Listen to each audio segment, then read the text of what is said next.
The city never really slept, it just learned how to pretend. By day, it roared with traffic and chatter. By night, it hummed softly under flickering streetlights and distant sirens. On one of those worn-out sidewalks, just outside a subway entrance, a boy stood with nothing but a cracked guitar, a trembling voice, and a dream too big for the world he was born into. His name was Matteo. No one knew exactly how old he was. Some guessed 16, others thought younger. Life had a way of stealing years from people like him, carving lines into their faces long before time should. But his eyes, those gave him away. They were still full of something untouched. Hope, maybe, or stubbornness. Matteo didn't sing for attention. He sang because silence scared him. The first time he stepped onto that corner, his hands shook so badly he could barely strum a chord. People passed him without a glance, lost in their own worlds, their headphones louder than his voice. A businessman dropped a coin without stopping. A group of teenagers laughed as they walked by. A woman paused for a second, then hurried on. It felt like trying to shout underwater. But Matteo came back the next day. And the next. Slowly, something changed. Maybe it was the way his voice cracked, not from weakness, but from feeling. Maybe it was the raw honesty in the way he sang, like every note carried a piece of his story. People began to linger. Not many, just one or two at first. A nod here, a small smile there. Then one evening, as the sun dipped low and painted the sky in orange and gold, Matteo sang a song he had written himself. It wasn't perfect. The chords were simple, the melody fragile. But the lyrics, they held everything. I don't have a home, but I've got a sky. I don't have much, but I still try. A woman stopped mid-step. A man pulled out his headphones. A little girl tugged her mother's hand and whispered, "Mom, listen." By the time he finished, there were 15 people standing around him. Not clapping wildly, not cheering, just listening. For Matteo, that was enough. Life didn't suddenly become easier. He still slept in a cramped room he shared with 2 other boys, the walls thin enough to hear every cough, every argument, every restless sigh. Some nights, there wasn't enough food. Some days, the coins in his guitar case barely covered anything at all. But the street became his stage. And slowly, his voice became his way out. One night, a man in a worn jacket approached him after a performance. He didn't look like much, just another face in the crowd. But there was something about the way he listened. Intently, carefully. "You ever thought about taking this further?" the man asked. Matteo shrugged. "This is as far as it goes." The man smiled faintly. "You ever heard of America's Got Talent?" Matteo laughed. Not because it was funny, but because it felt impossible. "People like me don't go on shows like that. People like you are exactly why shows like that exist." Matteo shook his head. "They want stars. I'm just this." The man crouched down, eye level with him. "No, they want something real. And you," he tapped the guitar lightly, "you've got something real." Matteo didn't answer. He packed up his guitar, thanked the man politely, and walked away. But that night, as he lay staring at the cracked ceiling above him, the thought wouldn't leave. What if? Weeks passed. The idea grew quietly, like a seed pushing through concrete. Matteo started watching clips on an old phone someone had given him.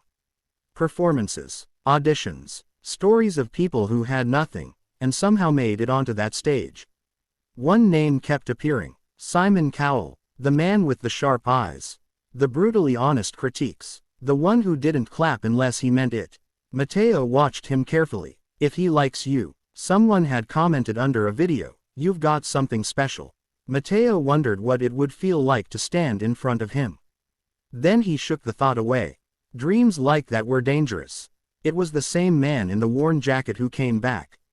"You're still here," he said, almost impressed. Matteo smiled faintly. "Where else would I be?" The man handed him a piece of paper. Audition details, time, location. Matteo stared at it like it might disappear if he blinked. "I can't," he said quietly. "Yes, you can. I don't have the money. I don't have the clothes. I don't even have." "You've got a voice," the man interrupted. "That's the only ticket you need." Matteo hesitated. Fear wrapped around him, tight and suffocating. "What if I fail?" The man shrugged. "Then you come back here and keep singing." "But what if you don't?" The day of the audition arrived faster than Matteo expected. He stood outside the massive venue, staring up at it.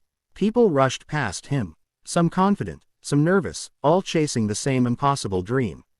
He felt out of place. His clothes were simple, his guitar worn, his hands cold. For a moment, he almost turned back.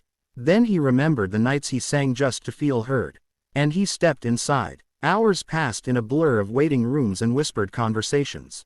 Voices echoed through the halls, some powerful, some shaky, some already defeated. When his number was finally called, Matteo felt his heart slam against his chest. This was it. No more sidewalks. No more passing strangers. A real stage. A real chance. The lights were blinding. The stage stretched out before him like something from another world. And there they were, the judges. Among them, the one he recognized instantly. Simon Cowell, watching, waiting, judging. Matteo swallowed hard and walked to the center. "What's your name?" one of the judges asked. "Matteo," he said, his voice barely steady. "And where are you from?" He hesitated. "The streets," he finally said. There was a pause. Not awkward, just heavy. "And what will you be singing today?"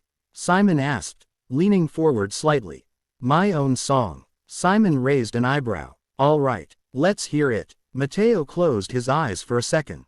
Just 1 second. He imagined the sidewalk, the familiar hum of the city, the small crowd that used to gather.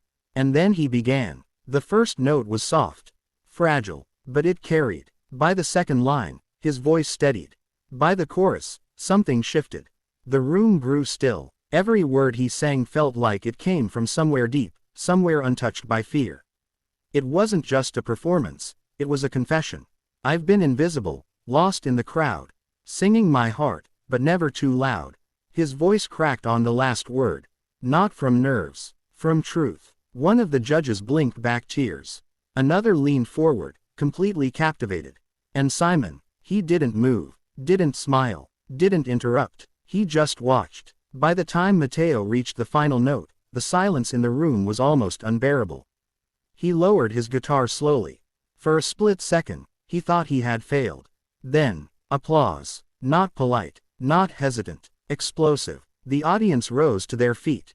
The judges followed. Matteo stood frozen, his chest rising and falling, his eyes wide with disbelief. And then he looked at Simon. Simon leaned forward, resting his hands on the desk. "That," he said slowly, "was unexpected." Matteo's heart sank slightly. "But," Simon continued, his voice softer now, "it was also one of the most honest performances I've seen in a long time."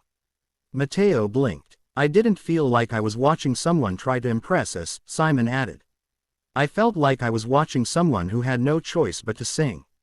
Matteo's throat tightened. "People come on this stage every year," Simon went on, "but very few bring something real. You did." The crowd erupted again. Matteo felt something inside him break. Not in pain, but in relief. For the first time, he felt seen. Another judge leaned over, smiling through tears.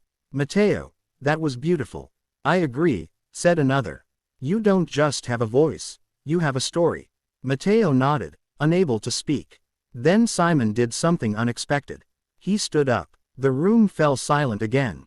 Simon looked at Matteo, then at the audience, then back at Matteo. "You know," he said, "moments like this are rare." Matteo's heart started racing again. "And when they happen," Simon paused, reaching toward the golden button. "They deserve something special." The world seemed to slow. Matteo's breath caught. And then, Simon pressed the golden buzzer. Gold confetti exploded into the air. The crowd screamed. The music swelled. Matteo stood there, completely overwhelmed, as the moment crashed over him like a wave. He laughed. He cried. He didn't know what to do. Simon walked onto the stage, something he rarely did. "You earned this," he said simply. Matteo shook his head, tears streaming down his face. "I didn't think." "That's the thing," Simon interrupted gently. "You didn't think. You felt. And that's why it worked." As the confetti continued to fall, Matteo looked out at the audience.